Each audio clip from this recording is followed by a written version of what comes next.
Ce témoignage est présenté par Médic Santé, Forage, RJLL et Accès Pharma de Rouyn-Noranda et Val-d'Or. Bien, bonjour, je m'appelle Cynthia Chartier. Je viens de Matagami, dans le nord du Québec. Et j'ai eu un grave accident de motoneige le 17 février 2009 qui m'a rendue paraplégique. Puis, on m'a transportée d'urgence à Montréal. Et c'est là qu'ils ont fait le diagnostic de ma paralysie.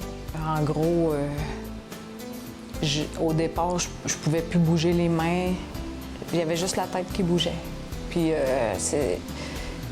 avec le temps, la réadaptation puis tout ça, bien, je me suis remis à bouger puis à être plus fonctionnelle. Puis mes bras sont revenus, heureusement. Et puis, on m'a dit... mes règles avaient arrêté. On m'a dit, les enfants, ça sera fort probablement pas possible un jour. 3 mois après mon accident, bien, c'est revenu. Mais on m'a encore dit que, malheureusement, la science n'est pas encore assez avancée pour dire si un jour vous allez avoir des enfants. Ça m'a vraiment fait beaucoup de peine. Ça faisait 6 ans que j'étais en fauteuil roulant. Mon conjoint a toujours voulu avoir des enfants, mais moi, je connaissais pas encore mon handicap avec les blessures et tout ça. J'avais peur. Fait qu'on s'essayait pas. Là, à un moment donné, après 6 ans, j'ai dit oui, on va s'essayer, parce que là, je me connaissais plus, j'avais moins de blessures, puis ça fonctionnait pas. Je tombais pas enceinte. Pendant 1 an et demi, on a essayé. Puis quand on a arrêté d'y penser, c'est là qu'est arrivé un drame, la perte de mon frère, que lui a 4 enfants. Lui est décédé, puis dans le même mois, j'ai appris que j'étais enceinte.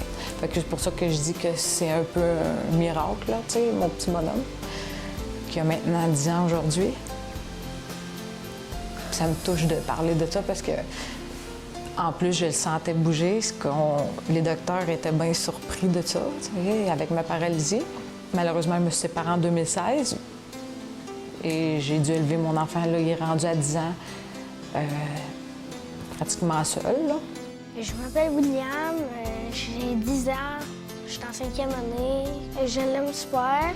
Elle est gentille, même si elle peut pas me suivre partout, elle fait son effort, elle fait tout ce qu'elle peut. Elle peut pas suivre partout. Mettons, quand tu fais une promenade, elle peut pas venir en haut, des trucs, des beaux paysages. Tu peux pas faire n'importe quoi, mettons. On fait du vélo ensemble, faire une promenade, en randonnée. Parfois, on peut aller se promener un peu sur le bord de la route. On peut faire de la cuisine ensemble, on peut faire des gâteaux, de la pâtisserie, plein de trucs. Moi, je passe du temps avec ma mère, j'aime ça. Bien, avec mon fils, il me fait sortir beaucoup. Surtout là, à 10 ans, ça n'a pas toujours été facile jusqu'à 4 ans, mettons. Là, mais il y a des beaux moments, là. Parce que moi, j'ai décidé d'arrêter mon travail pour me consacrer à mon fils. Parce que je savais que j'allais pas avoir d'autres enfants. C'est la plus belle chose que j'ai fait, là. Parce que pour moi, c'est mon petit miracle, mon enfant. Puis comme là, il joue au soccer. Fait qu'on est beaucoup dans les tournois, on sort, tu sais, c'est ça. C'est ma vie, là, maintenant, de m'occuper de mon enfant.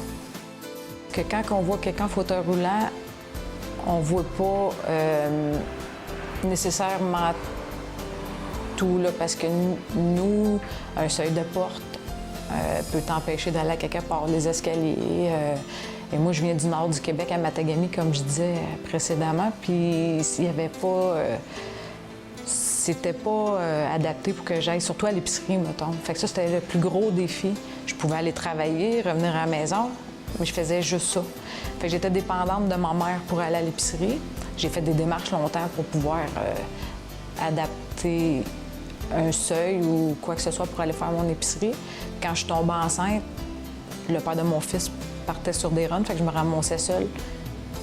J'avais arrêté de travailler pour m'occuper de mon enfant. Je pouvais pas aller à l'épicerie, j'étais comme toujours enfermée chez nous.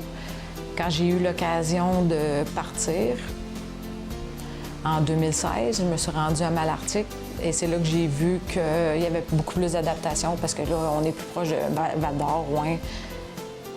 Je peux aller à mon épicerie. C'est primordial, là, tu sais. Aller à une épicerie, puis ici, je peux. La ressource pour personnes handicapées m'a offert des équipements pour faciliter ma vie en général, comme un banc de douche, un banc de toilette.